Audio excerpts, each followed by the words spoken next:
I have the honor of introducing Kwam Ruzeman of Interdisciplinary Studies field. His talk today is Project for the Year, Developing Resources for Teaching and Studying Climate Change from an Interdisciplinary Perspective. The floor is yours.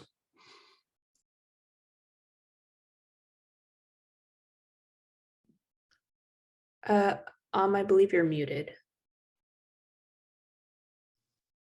Okay, I want to share my screen. So let me.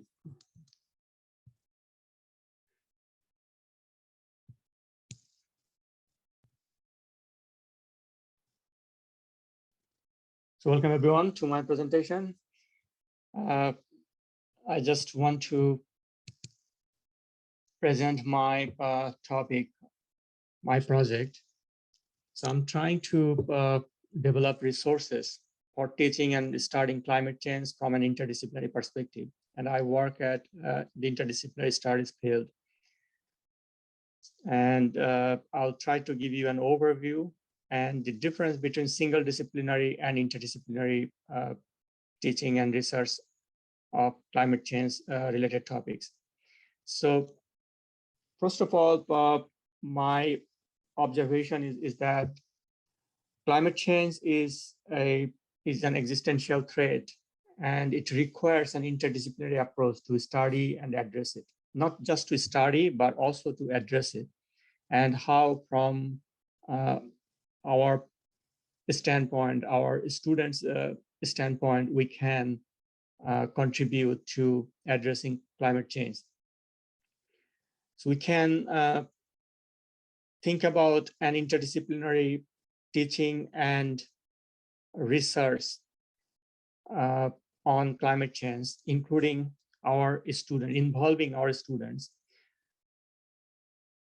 But we also see that much of the climate change pedagogy and research is being done in silos using single disciplinary approach or transdisciplinary approach, not interdisciplinary or multidisciplinary approach. And that is the point from where I want to start. And given this current situation, I feel the need to develop an interdisciplinary climate change pedagogy and a research, teaching, and knowledge sharing platform so that we can enrich our students' learning experiences and also their involvement, their role in climate change activism or climate action.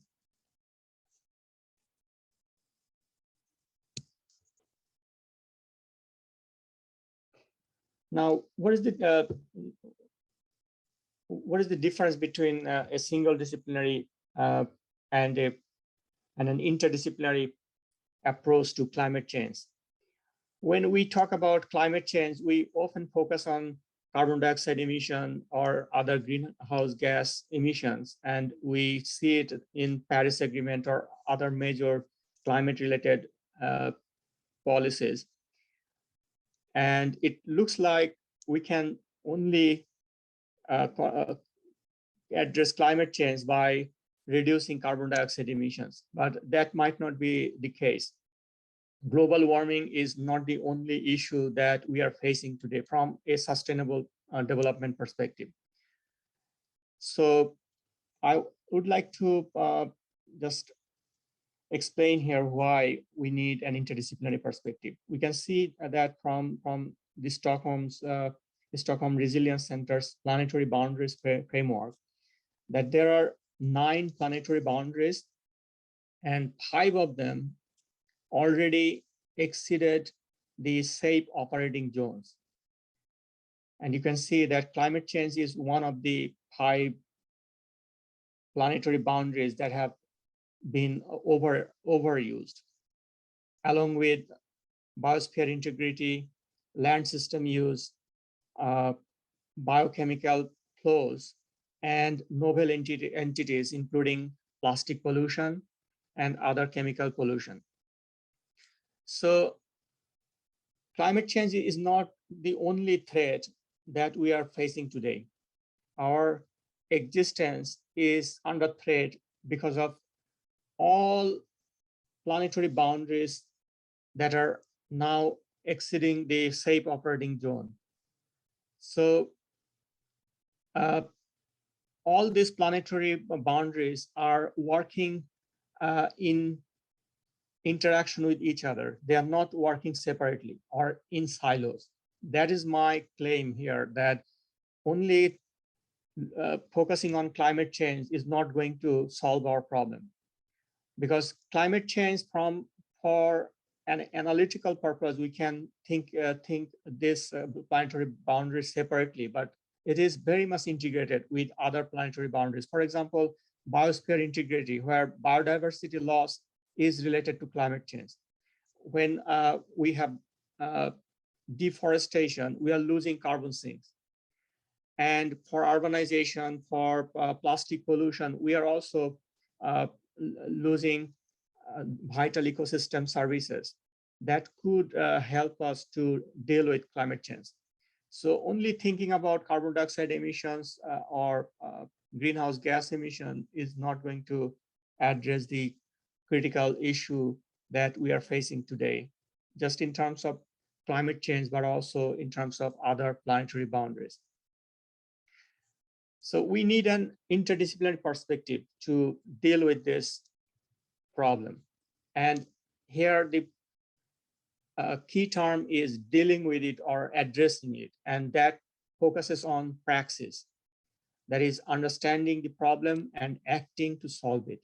And how academia can help in this endeavor. Here, I want to also use Paulo Freire's framework for education.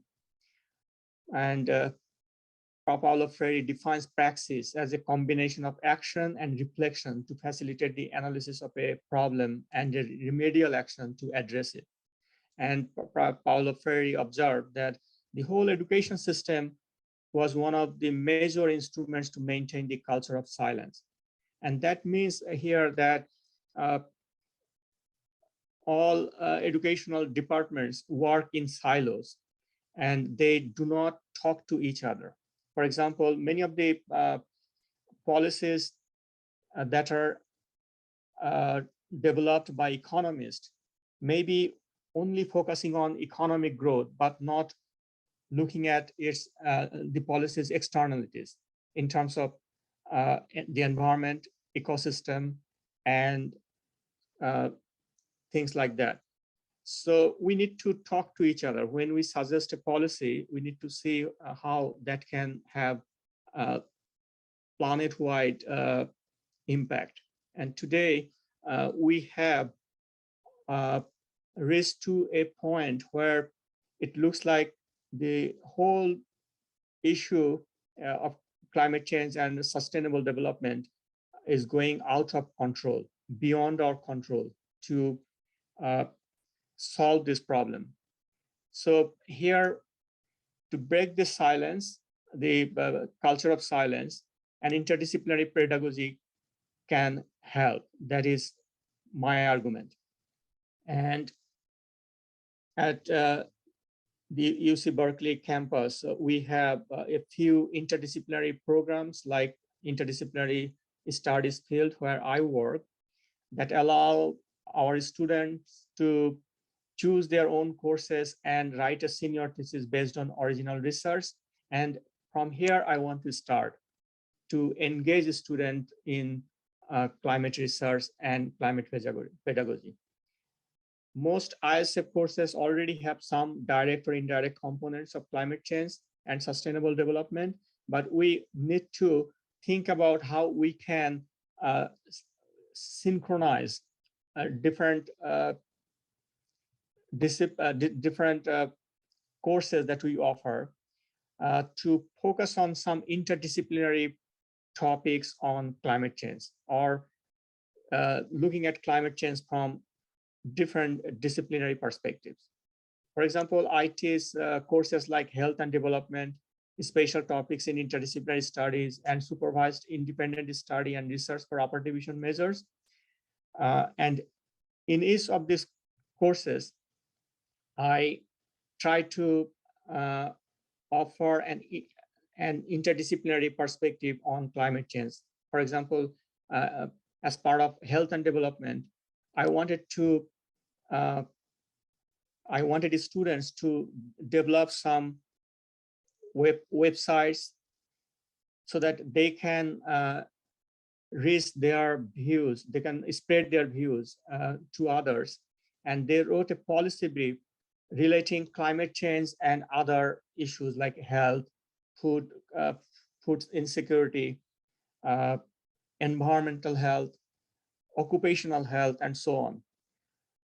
In this class, we have developed 29 websites, and 29 policy briefs on issues like this. For example, I can just show this one, climate and health crisis. Here, this student relates COVID-19 with climate change and argues that COVID-19 is just the beginning. It's a wake-up call. If we do not act right now, we will fail like we did to handle this pandemic. Climate change is going to be a greater destruction. And he suggests some policies here. So that is the part of the policy brief. His proposal to look at plastic pollution, deforestation, pollutants, factory farming, and all these things, how they are affecting climate change, and what are some policies or steps that policymakers can take to reduce their impact on climate change or on the planet. Let's go back to another website developed by our students, the current worldwide wheat crisis. And in this policy brief, this student examines the impact of global wheat shortages on addressing world wheat hunger in 2022. So here she links this issue with Ukraine-Russia war, but also with climate change and how we can solve this problem. So she has some potential policy proposals. And related to wheat crisis, there is also food insecurity. Another student looks at food insecurity and proposes her point of view to solve this crisis. And finally, another topic, environmental health. And she takes an environmental health perspective to look at the interrelationship between climate change and health, and what our policymakers can do to address this issue. So this way, I try to engage students to think about climate policy, about different issues and how to solve them. That is one way, in my view, to engage students to think like a policymaker, and also to communicate their policy briefs to the broader audience, so that they can contribute to help policymaking. In the fall semester, I'll test climate change from an interdisciplinary perspective. In the spring 2023, I'll test climate change from an interdisciplinary perspective. And I have already applied for a Collegium grant to link teaching with research. As part of this course, my plan is to invite guest speakers from different disciplines and share their views with our students, so that our students can think climate change from an interdisciplinary perspective, can research, can study climate change from interdisciplinary perspective. I gathered ideas from this LTF opportunity, talking to other colleagues and receiving their feedback on my project. And I tried to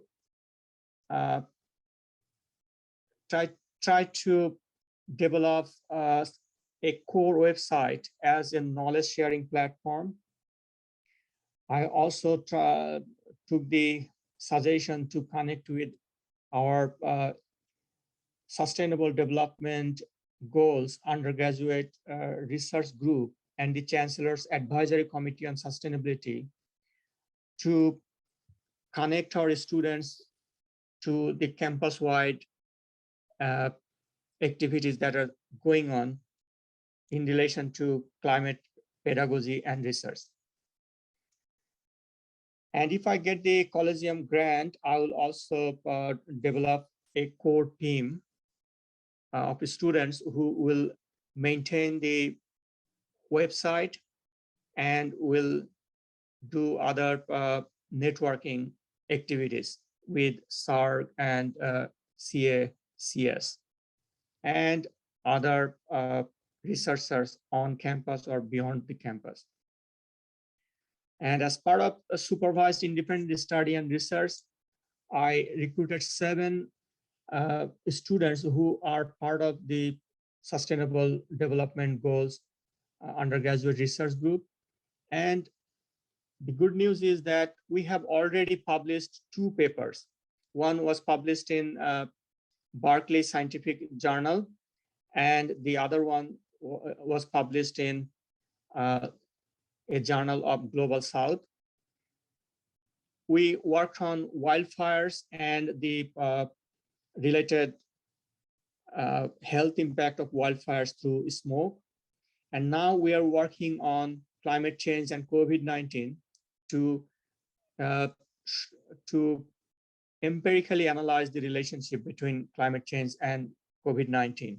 And our paper has been accepted for presentation at the American Sociological Association annual conference to be held in August in Los Angeles.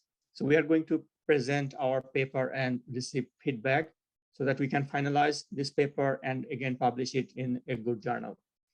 So we are trying to integrate research and learning, teaching of climate change related topics from an interdisciplinary perspective. For example, the paper we published on wildfires in California looked at wildfires from an interdisciplinary perspective, a sustainable development perspective, an economic perspective, and a social vulnerability perspective. So if we want to address climate wildfires in this paper, we recommended that we need to look at social vulnerability of people living in what we call urban wildland interface. And also we need to have regulatory policies so that further development of housing and amenities can be stopped in the wild and urban interface to reduce the destruction by wildfires, because wildfires are natural phenomena and we cannot think about controlling them. Rather, we need to think about how to maintain the wild and urban interface as a safe zone. So we also focused on the indigenous knowledge, how they are maintaining the habitat and living with wildfires for centuries. So we have to learn from their experiences. So this way we try to combine different perspectives to address wildfires that is related to climate change. And now we are doing the same thing for the relationship between climate change and COVID-19. And we argue that we cannot, again, deal with COVID-19 just from a just applying a public health perspective, but we need to think about the interdisciplinary perspective as like how to live with it rather than how to control it altogether. So I think this way we can make important contribution with interdisciplinary research and pedagogy. And that is how like my project is going on. The sole aim here is to provide an interdisciplinary perspective to our students so that they can look at the problems, climate-related topics from different angles, and not only from like the most common or traditional views on some of these topics. Like economic growth must continue, and maybe with economic growth we can think about a more business as usual models to deal with these issues. But our argument is that we need to think beyond the business as usual model, and that might be a point where our students can contribute to advance some alternative ideas, to develop some alternative models to deal with this crisis. Thank you everyone for listening, and I would welcome your feedback on my presentation.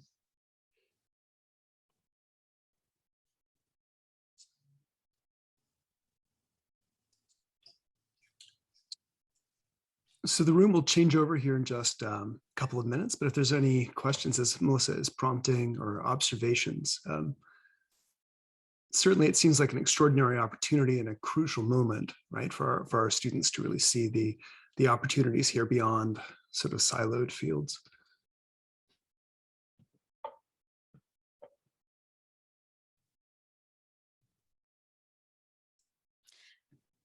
I'm struck by the emphasis on action, and I too believe a lot in Freirean approach to praxis.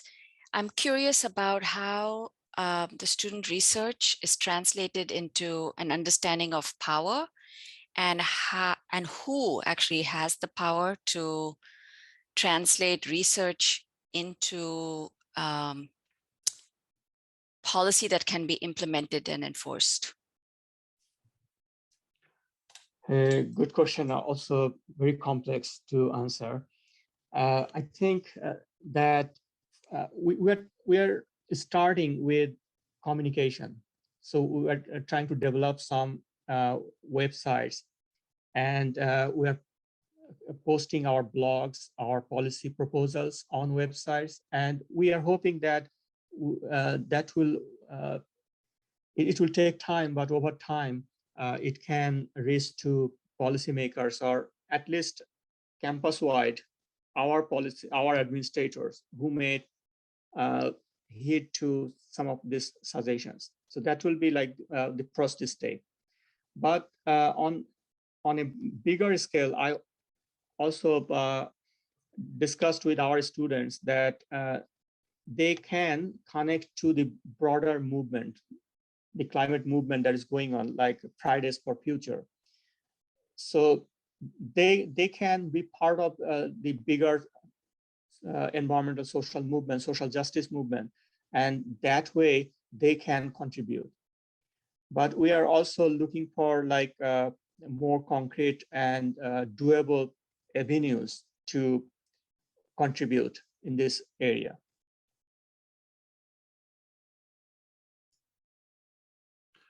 I don't know if you've had a chance to look at the comments, but people were very excited about the public-facing assignments, the kinds of opportunities for showcasing student engagement with the larger world. And Nathan in particular wrote just how exciting it is that you're publishing and co-authoring with students. I wonder if you want to talk about that briefly. Yes, so I'm trying to recruit some students as part of the supervised independent study and research. So that is not like a conventional course, but I'm trying to recruit students who are interested in climate-related research. And with my own expertise, I first trained them to deal with large data sets. Climate change data is very complex and also huge. And we use statistical modeling to analyze climate change data.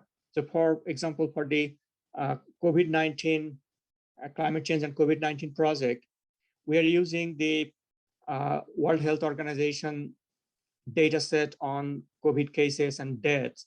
And we are arguing that how COVID-19 is related to climate change. The main mechanism here is that we see some patterns in terms of COVID-19 deaths and cases. And the pattern is here that developed countries have more deaths and cases rather than developing countries. And it may look like, say, with technological advancement, with vaccine and so on, why developed countries fail to control this pandemic. Whereas without any tools, developing countries naturally are not facing too much deaths and cases from this pandemic. So what is the puzzle? Say, what is the answer to this puzzle? And we focused on natural immunity. The developed countries decline their natural immunity. They are now in a declining mode in their natural immunity due to their lifestyle. And in developing countries, people are more exposed to the environment or to the natural environment, and they have more natural immunity. Just in terms of, say, vitamin D synthesis. In their body, there is more vitamin C synthesis. That is, we reviewed the studies on vitamin D in terms of developing country and developed country. And we found that in developing countries, people are more exposed to the natural environment, and they develop more immunity, natural immunity. And that might be one reason. And here we can link this exposure to climate change or to the natural environment. And we try to do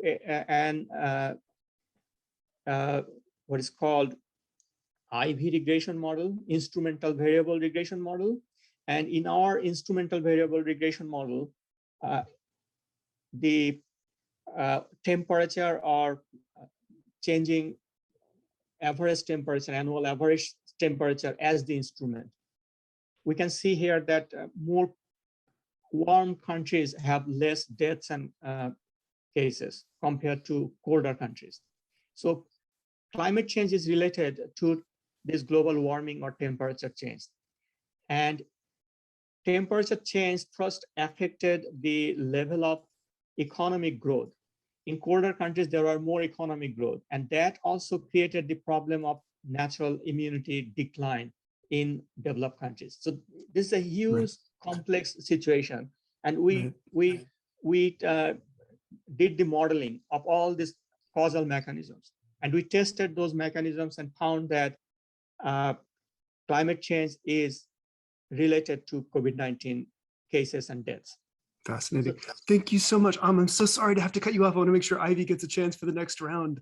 Thank you so much. Please give a round of applause to I'm so sorry to have to jump in. It's exciting the work that he's doing with his students. Please, another round of applause. Thank you.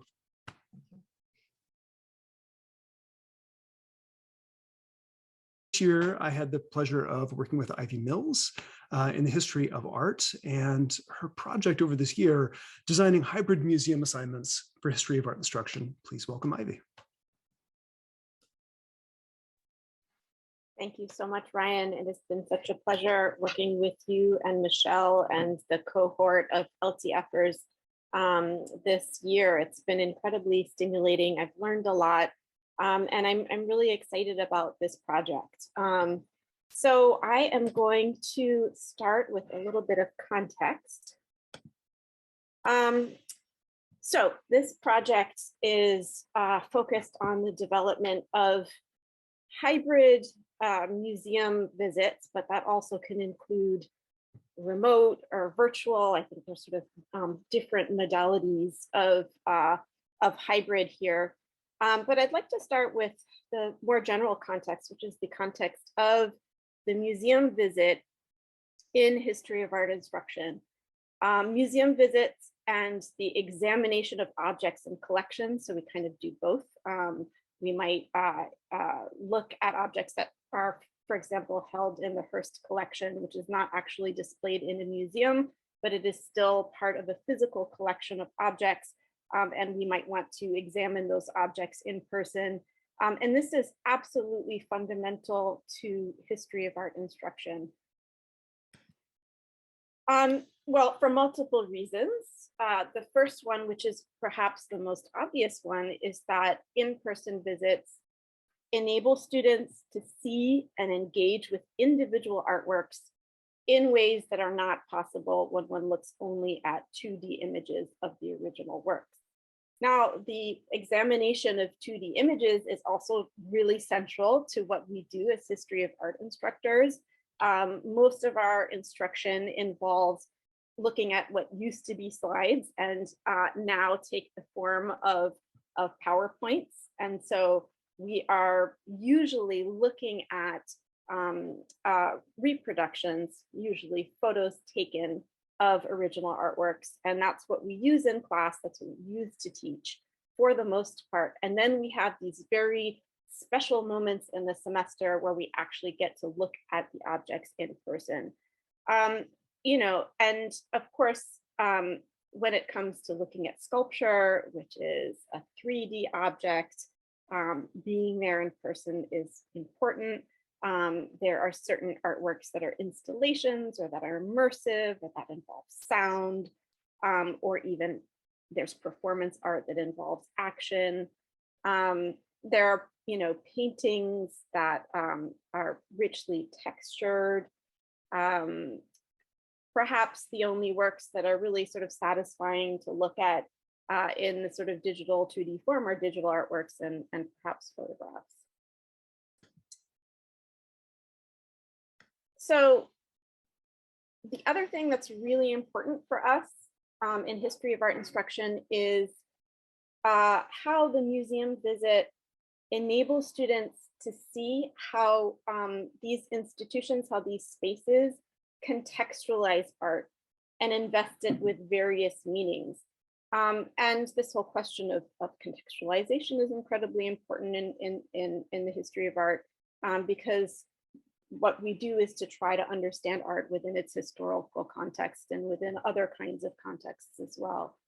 So museums are key sites at which individual artworks get contextualized, get included in larger stories. And they do that by using different modes of display, including lighting, the choice to put objects within cases or vitrines, or to leave them, as is the case with this object, just this amazing sculpture by Wengechi Mutu at the Legion of Honor Museum, to not have it be enclosed and instead have it be exposed. And of course, museums construct narratives, right? So aside from the value of looking at the individual work of art in person, we also can see a sort of larger context, a larger narrative, and we can see how museums order the works, how they put works in conversation with one another.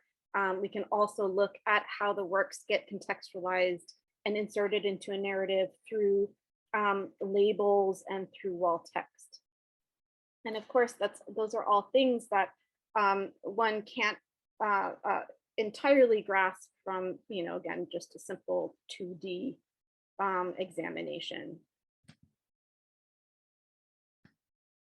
And then the third point that I'd like to emphasize is how important the museum visit or the engagement with the physical collection is as a starting point for my students' research projects. And this is particularly the case in my many upper division courses. I teach a upper division lecture courses and also seminars.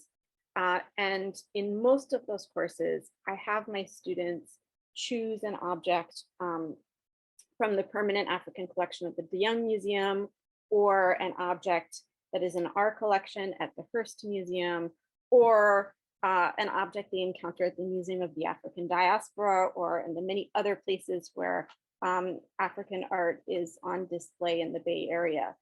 And I want to emphasize how important this is for students' sense of excitement and ownership of their research projects.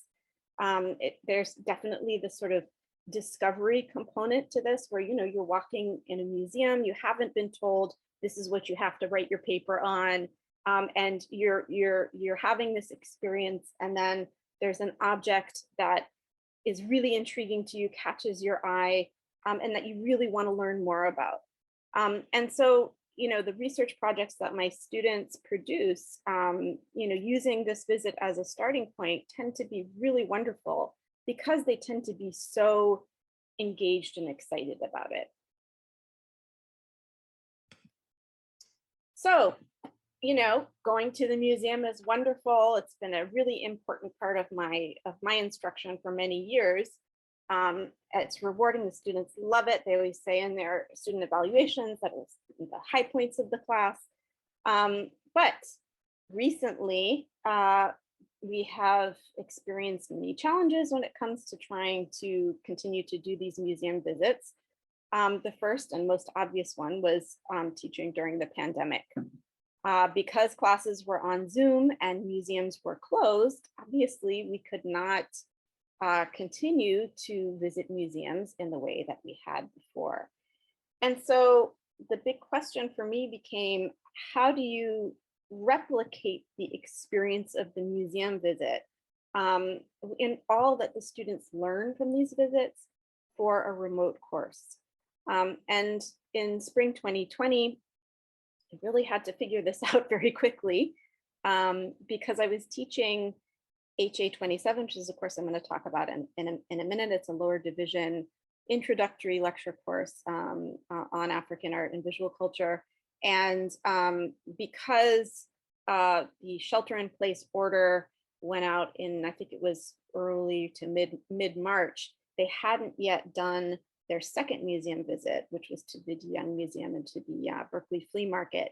And so I had to really scramble to find an alternative for them that would still get them to the insights that I really wanted them to have from their visits to these other places in person. So another really important challenge, which wasn't immediately on my mind when I started to develop these virtual assignments during the pandemic, but has become really important now that we're back in person, is to think about how to make courses more accessible, and how to accommodate students, even in the context of an in-person class. Now we're back to in-person instruction. I'm having my students visit museums in person, but there are students who, for various reasons beyond their control, cannot do all or part of the museum assignment. And so it's incredibly helpful to have these alternatives that actually don't involve going to the museum in person. And I can assign those in the place of the actual in-person museum visit. So that has become really important for me as well. And this semester was really the first semester that I've done that, and I have yet to sort of get a sense of how it went, because I'm still getting the responses now, the assignments, but it's something that I really want to think about. And then the third interesting challenge for us that's always existed is, what do you do about collections that might be perfect for the course that you're teaching, but they're too far away to visit in person? And so these new resources could then also enrich courses where, let's say, there's this fantastic exhibition in Delhi, and it's perfect for your class, but you can't take the entire undergraduate class to Delhi. So then how do you bring that exhibition into the course and learn from it in a dynamic way. So my LTF project involves developing virtual/remote,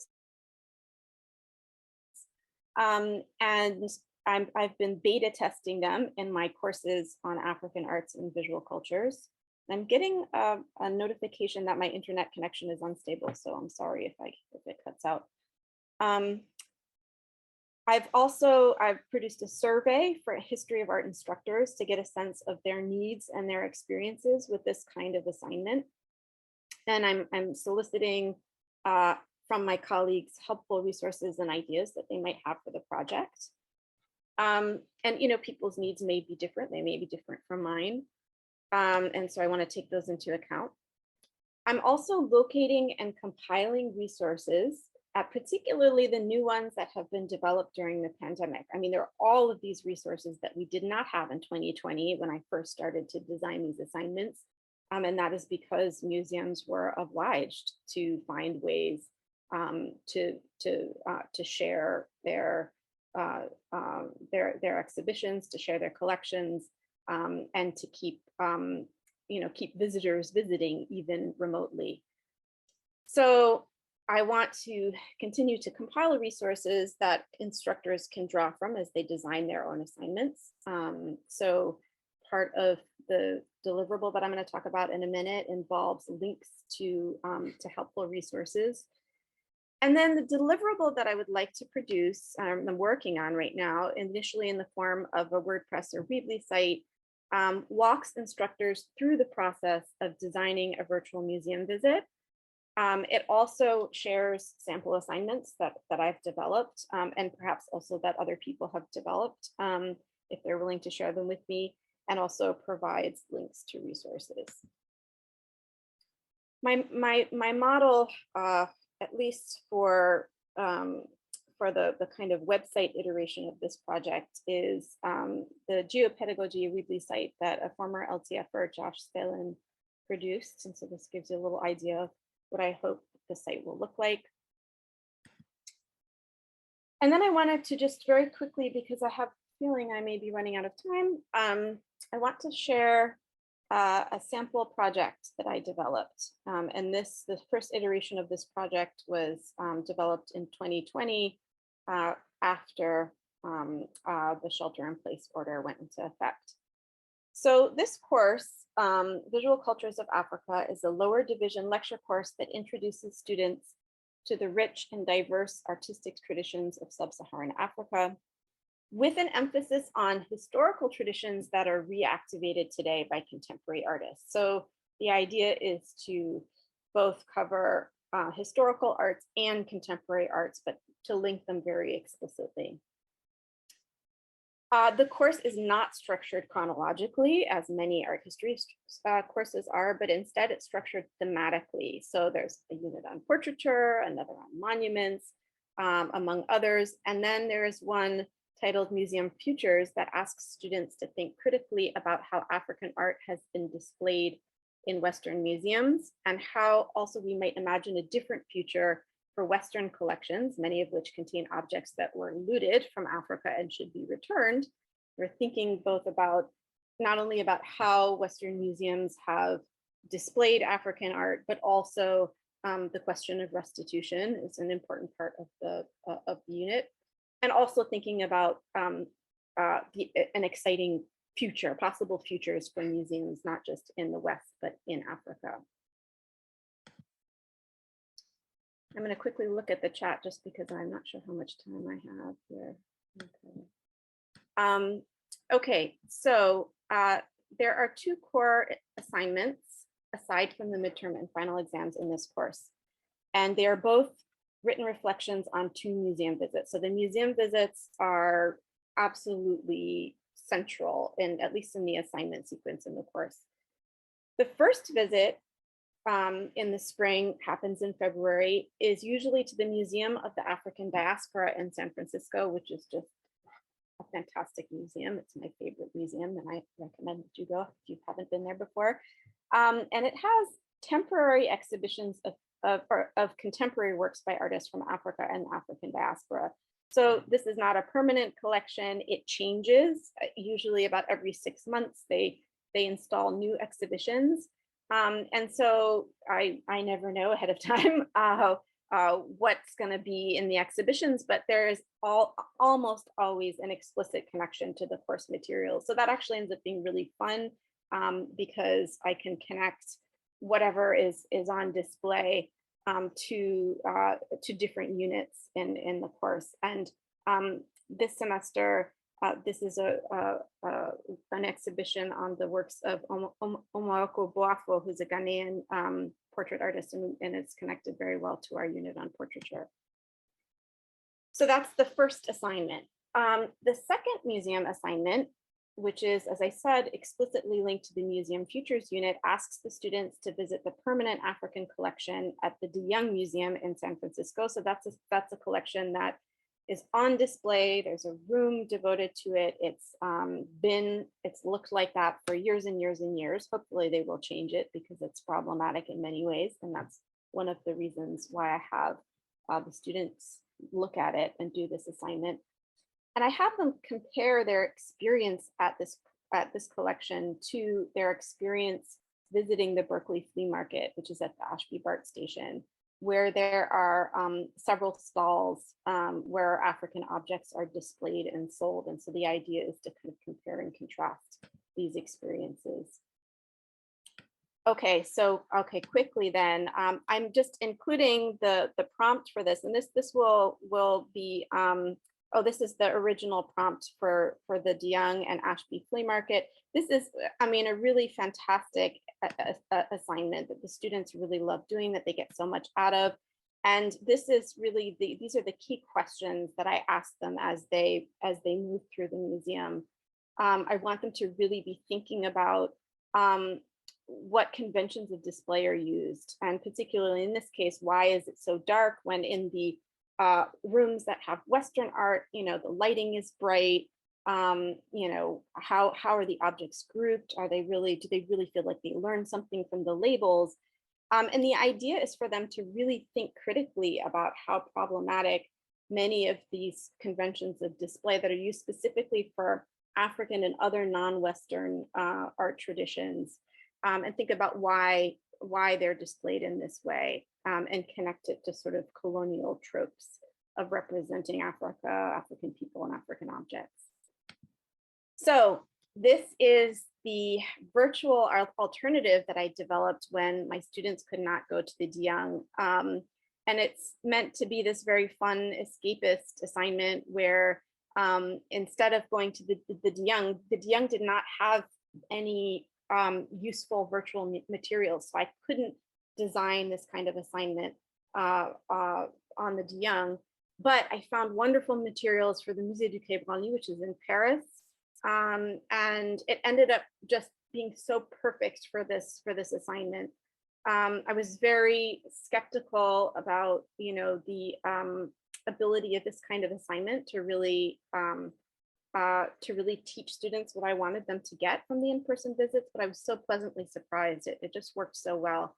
And so you'll see that I've asked them to pretend that they're staying at this fancy hotel across the Seine. And I have them walk to the museum using Street View on Google Maps, and to look very closely at the design of the Haussmannian buildings and the Eiffel Tower, and also the Trocadero Gardens. And then they walk to the museum. Then there are videos that kind of take them from outside the museum inside, and I want them to look very closely at the landscaping and at the architecture and how different it is from the surrounding Parisian neighborhoods. And then there are videos, but also a Google Arts and Culture 360-degree tour of the inside of the museum. And so they can walk through and they can decide where to go and which objects to focus on. I also include as well, the architect's statement and various other materials related to the museum. And then I ask these questions and they sort of have to write a response to their experience. So this will be in a much more accessible form on the website that I'm developing. Okay, so I'm going to stop now because it looks like I'm out of time and there's quite a lot in the chat. So I'm very happy to take questions. Thank you so much, Ivy. It's so exciting. It's every time we talk about it, it's exciting all over again. A number of people were, I think, really just commenting, about those kinds of opportunities that you're finding, right? Especially around this issue of self-directed learning, but also these kind of objects, in these times. Melissa had a really great observation about how you see in biology these interesting opportunities. Remote instructions created opportunities for field work with those living with limited mobility.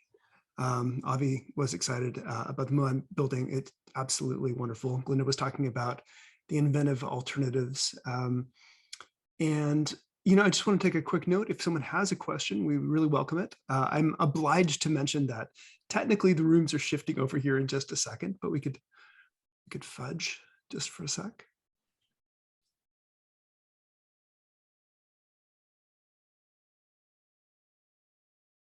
Okay. Also, you can always track Ivy down and follow up on all of these wonderful links. Oh, there you go. Glinda, go for it. Glinda wants to know, will you include the alternative assignments, even when you don't have to? Yeah, that's a great question. This semester, I only gave the alternative assignments to those who requested them. I told them at the beginning of the semester, again, if they were unable to go to the museum for circumstances beyond their control, or because of circumstances beyond their control, that I had alternatives and that I could share those with them. But yeah, I didn't give it to everybody because there's the in-person, if you can do it, you should do it, right?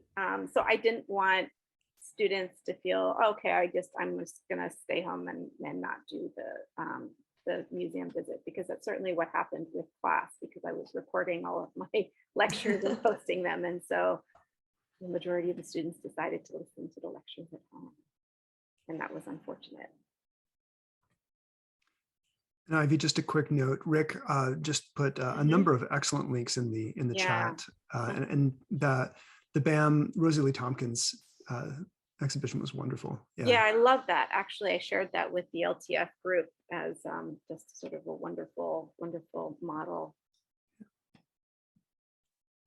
We'll tell you what, let's leave. Oh, go ahead. Yeah, I just want to say quickly, there are these portals from the Berkeley museums, and I think I kind of anticipate a new portal from the art collection at BAM PFA coming online soon.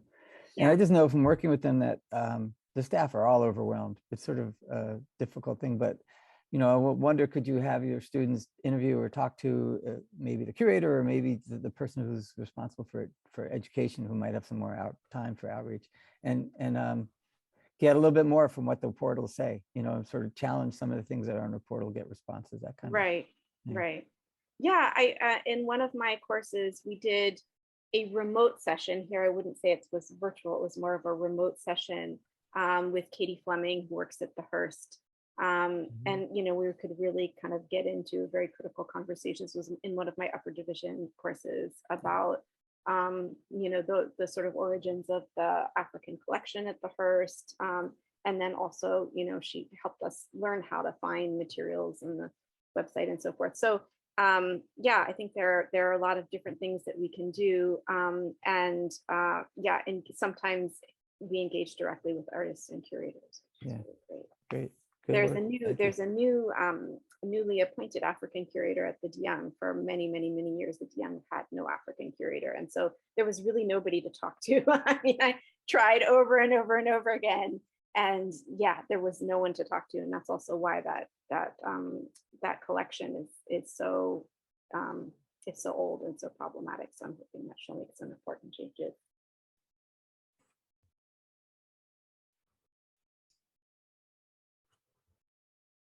I also included, I don't know if you remember, my very first image was of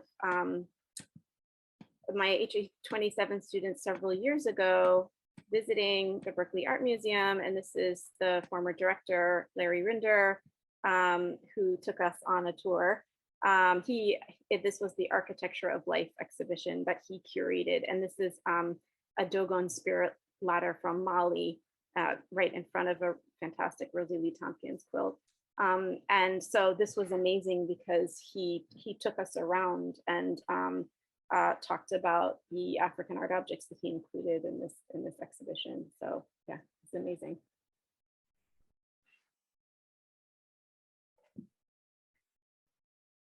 All right. Thank you so much, Ivy. And thank you all for being here. Welcome back, everyone. As we shift to wrapping up this wonderful, fantastic, amazing event, I want to extend a big virtual round of applause for all of our presenters. Even if folks are not on the call at this time, I'm so impressed with the ones that I was able to see, and I'm looking forward to looking at the recordings for the other ones. So for Presidential Chair Fellows and Lecturer Teaching Fellows, CTL is so grateful for your work, and this campus just benefits so much from your amazing effort and ideas. I also want to acknowledge some big supporters behind the event. My colleagues from the Center for Teaching and Learning. We have Rebecca, Sarah, Melissa, Vivian on the call, Galinda as well. Thank you so much for your help. A huge shout out to our other colleagues in research, teaching, and learning who were able to participate and support the event. And the biggest shout out possibly to Michelle and Ryan, our fabulous co-facilitators of the Lecture Teaching Fellows program. Where would we be without you? And finally, a big thank you to Oliver and his colleagues in the Vice Provost's Office for Undergraduate Education. We're absolutely grateful for their time and effort as well. So thank you, everyone. Please stay in touch with the Center for Teaching and Learning.